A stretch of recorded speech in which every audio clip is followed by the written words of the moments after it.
Shalom ya Hobu. Perkenalkan, nama saya Hati Nurani Gula, saya prodi teologi, dan saat ini saya mau menjelaskan tentang pemahaman saya apa itu pneumatologi dan angelologi yang diasuh oleh Ibu Erlina Warubu, Magister Teologi. Terima kasih, selamat menyaksikan. Saat ini kita masuk dalam judul besar yaitu pneumatologi dan pengertiannya masing-masing. Definisi pneumatologi adalah, secara etimologis, kata pneumatologi berasal dari dua kata, yaitu dalam bahasa Yunani, yang pertama adalah pneuma, yang artinya angin, nafas, roh, dan yang kedua adalah logos, yang berarti perkataan, ilmu, pengetahuan. Dua kata tersebut digabung menjadi satu pengertian, yaitu ilmu yang mempelajari tentang pengetahuan. Roh Kudus dalam bahasa Ibrani adalah ruach, yang berarti angin, udara.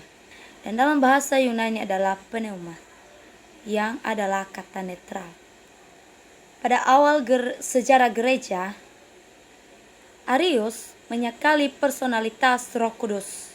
Ia mengatakan bahwa Roh Kudus hanya merupakan suatu pengaruh yang keluar dari Bapa. Untuk saat ini, kita sangat perlu mempelajari tentang Roh Kudus. Yang kedua atau bagian B adalah personalitas Roh Kudus. Yang pertama, Roh Kudus memiliki sifat-sifat dari satu pribadi. Yang pertama, Roh Kudus memiliki akal, budi, dan kecerdasan. Dinyatakan bahwa Roh Kudus menyelidiki segala sesuatu. Kita bisa lihat dari 1 Korintus pasal 2 ayat 10. Kata menyelidiki atau menyelidiki, meneliti, yaitu menyelidiki segala sesuatu. Roh Kudus meneliti kedalaman dari Allah dan menyatakan kepada orang percaya termasuk kita. Yang kedua, Roh Kudus memiliki sifat-sifat yaitu pengetahuan. Tidak seorang pun manusia memiliki kesadaran atau pengetahuan dan pikiran Allah. Tetapi Roh Kudus bisa memahami pikiran Allah. Kita bisa lihat dari 1 Korintus pasal 2 ayatnya yang ke-11. Yang berikutnya yang Roh Kudus memiliki sifat-sifat adalah pikiran. Roh Kudus juga memiliki pikiran. Demikian pula Bapa memiliki pikiran kepada Roh Kudus, mengenal pikiran Roh Kudus. Kata pikiran dalam bahasa Yunani adalah phronema, yang berarti cara pikir, pola pikir, dan tujuan. Aspirasi dan penjuangan secara jelas mengindikasikan bahwa Roh Kudus memiliki akal budi. Kita bisa melihat dari Efesus pasal 1 ayatnya yang ke-17. Dan Roh Kudus juga memiliki sifat emosional. Emosi atau sensibilitas, memiliki perasaan, memiliki kesadaran dan kemampuan. Yang terakhir dari sifat-sifat Roh Kudus adalah memiliki kehendak. Roh Kudus juga memiliki kehendak. Ia memiliki kuasa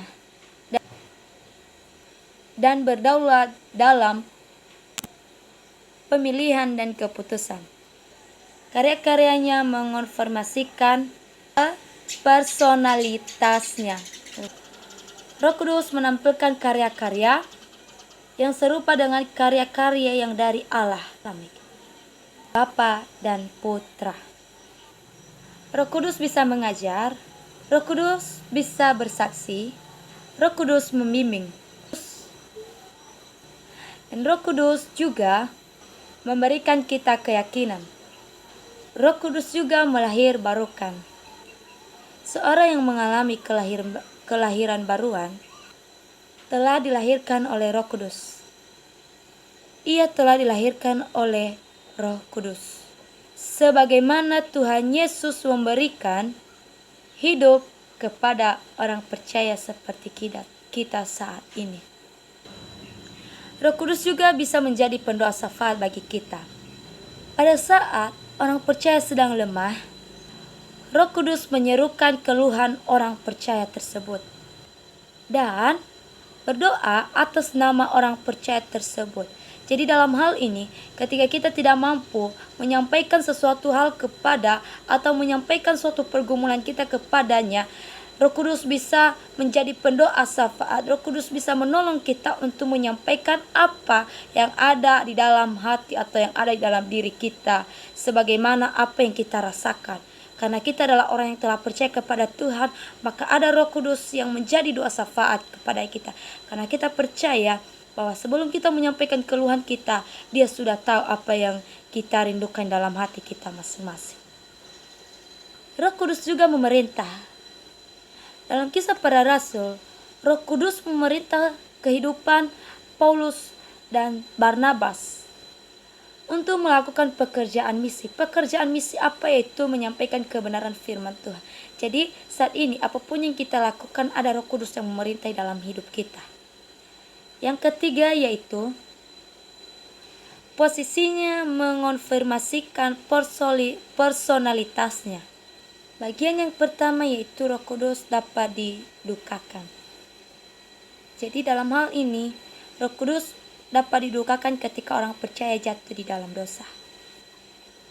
Yang berikutnya yaitu Roh Kudus dapat dihujat. Ketika kita sudah melawan Allah, sama artinya kita sudah menghujat Roh Kudus. Yang berikutnya adalah Roh Kudus juga dapat ditolak. Roh Kudus juga dapat didustai. Dan Roh Kudus juga dapat ditaati.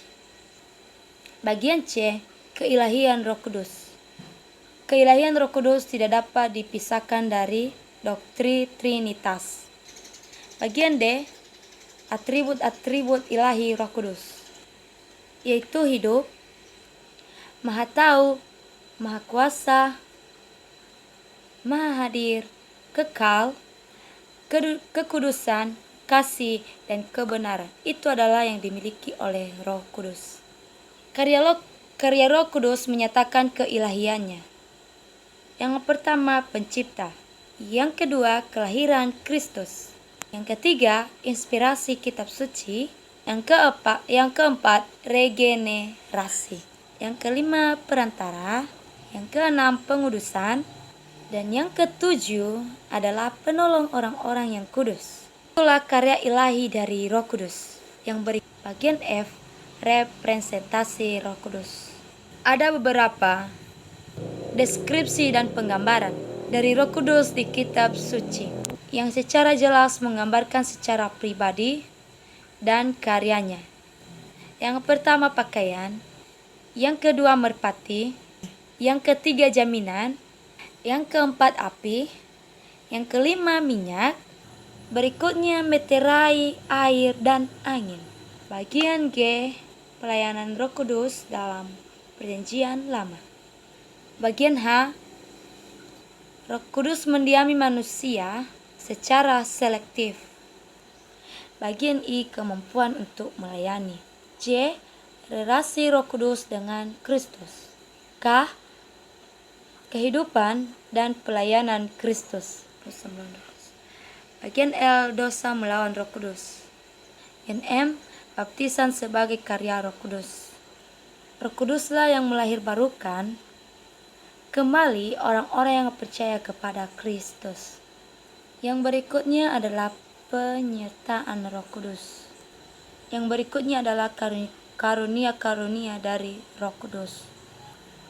Deskripsi dari karunia-karunia Roh Kudus. 1 rasul, 2 nabi, 3 mujizat, 4 kesembuhan, bahasa-bahasa lidah.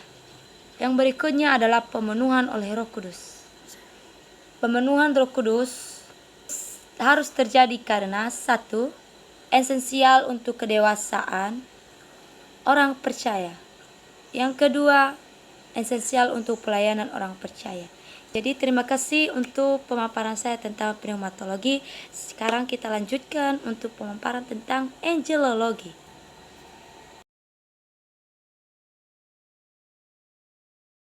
Oke, sekarang kita lanjut tentang angelologi. Bagian A, definisi angelologi. Nomor 1, bagian yang pertama adalah etimologis. Kata angelologi berasal dari dua kata. Dari dua istilah Yunani, yaitu angelos yang berarti utusan atau malaikat, dan logos yang berarti ilmu pengetahuan. Dua kata tersebut digabung menjadi satu pengertian, yaitu ilmu pengetahuan yang mempelajari tentang malaikat. Definisi yang kedua dari angelologi adalah istilah dalam Perjanjian Lama dan Perjanjian Baru. Kata malaikat dalam bahasa Ibrani adalah malak, yang dalam PL atau Perjanjian Lama yang artinya adalah utusan, yang ditunjukkan kepada utusan manusia yang ada di bumi ini. Kita bisa melihat dari 1 Raja-Raja pasal 19 ayatnya yang kedua, atau utusan dari ilahi. Arti dasar dari kata itu adalah ia adalah mengutus.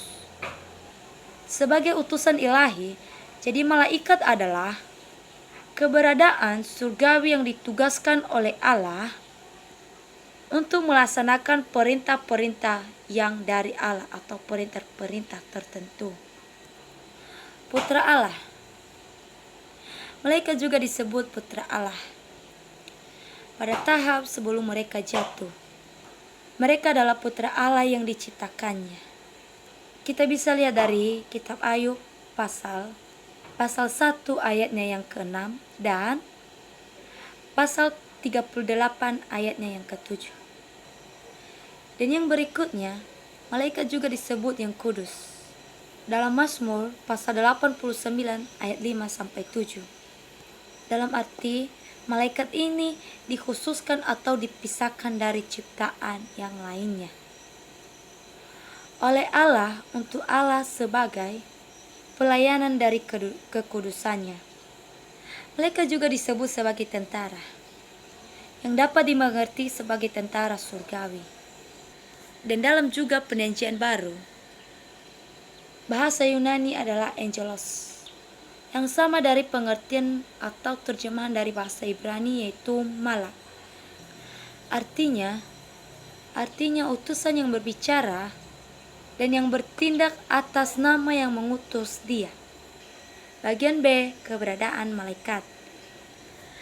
Dalam hal ini kita bisa mengetahui bahwa keberadaan malaikat itu secara seragam disajikan di kitab suci.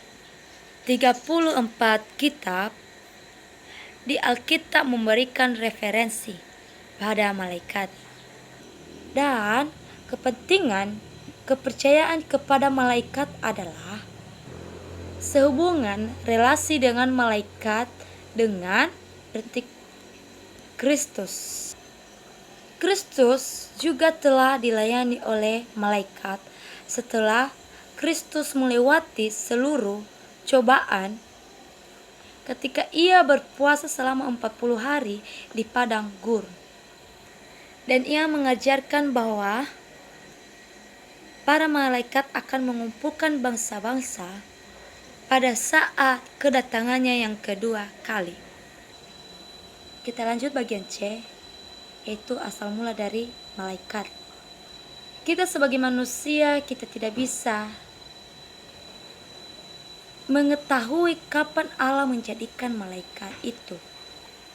Dan malaikat ini juga disebut sebagai bintang fajar dan anak-anak yang dari Allah.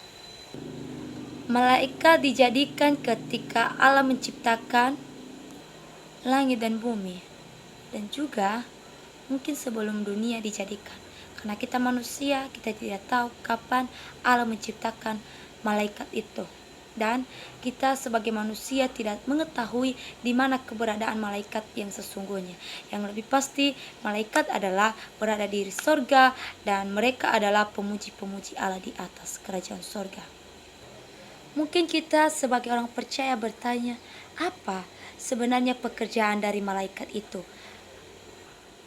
Tuhan memberikan tugas malaikat itu bukan hanya sebagai pemuji Allah, tetapi ada tugas mereka yang dipercayakan Tuhan kepada mereka, yaitu yang pertama adalah menolong melaksanakan kehendak Allah bagi orang-orang yang saleh dan juga orang-orang yang berbuat jahat. Kita percaya bahwa kita di bumi ini tidak ada yang sempurna. Kita adalah orang-orang yang berbuat jahat, kita adalah orang-orang yang berdosa yang tidak jauh dari kesempurnaan. Untuk itu kita juga ditolong oleh malaikat. Yang kedua adalah malaikat juga memimpin setiap kehidupan kita yang berhubungan dengan kerajaan-kerajaan atau negara-negara.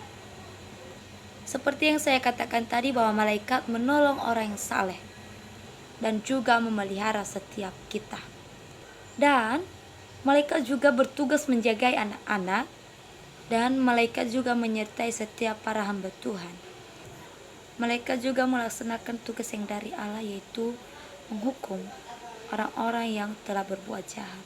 Jadi dalam hal ini Tuhan memberikan mereka suatu tugas untuk membantu Allah di sorga, yaitu untuk melihat setiap orang yang telah berbuat jahat. Maka itu adalah tugas malaikat yang ditugaskan oleh Allah sendiri kepada mereka. Bagian D adalah natur dan atribut malaikat. Jadi kita bisa melihat dari sini bahwa malaikat adalah keberadaan yang bersifat roh, yang dalam tanda kutip malaikat tidak bisa dilihat, seperti roh tidak bisa dilihat, hanya bisa dirasakan. Dan meskipun malaikat juga bisa menyatakan diri mereka melalui manusia dan dalam bentuk wujud manusia, tetapi mereka tetap disebut roh. Jadi dalam hal ini menunjukkan bahwa mereka tidak memiliki tubuh seperti manusia. Jadi dalam hal ini mereka tidak berfungsi seperti manusia berkaitan dengan perkawinan. Tapi mereka tidak seperti itu karena mereka adalah roh. Dan malaikat ini juga tidak mati karena mereka kekal. Mereka adalah ciptaan Tuhan yang kekal di atas kerajaan surga. Yang berikut adalah malaikat juga adalah ciptaan. Malaikat diciptakan secara serentak dan tidak pernah terhitung jumlahnya. Malaikat memiliki utusan yang lebih tinggi dari manusia. Para malaikat tidak tunduk pada keterbatasan manusia. Maksudnya mereka beda dengan manusia. Manusia bisa mati, sedangkan malaikat tidak pernah mati. Yang berikutnya adalah klasifikasi dari malaikat. Para malaikat berperan sebagai pengusaha pemerintah. Ternyata malaikat juga memiliki tingkatan yang tinggi. Salah satunya adalah malaikat Mikael. Jadi malaikat Mikael ini adalah pembela bangsa Israel yang berperang atas nama Israel dengan melawan setan dan pengikutnya di zaman tribulasi. Malaikat yang kedua adalah Gabriel. Jadi malaikat Gabriel ini yang mengatakan kepada Maria akan melahirkan seorang bayi laki-laki yang akan menjadi besar dan memerintah di tahta Daud. Dan malaikat yang berikutnya adalah Lucifer, yang disebut sebagai bintang fajar. Dia adalah malaikat yang Allah ciptakan, yang memiliki kebijaksanaan, kepintaran dalam. Lucifer ini adalah malaikat yang sombong. Dia ingin berkuasa dan berkeinginan sama seperti Allah, sehingga ia jatuh dengan kesombongan dengan apa yang dia miliki. Yang berikutnya adalah pelayanan dari malaikat. Yang pertama, malaikat melayani Yesus. Yang kedua, malaikat melayani orang percaya. Dan yang ketiga adalah relasi malaikat kepada orang yang tidak percaya. Jadi demikian saja tentang materi yang saya paparkan saat ini yang berjudul tentang pneumatologi dan angelologi. Sekian yang bisa saya sampaikan. Mungkin ada kata yang kurang, ada waktu atau penambahan kalimat yang kurang, mohon dimengerti. Akhir kata saya ucapkan terima kasih. Salam Yahobu.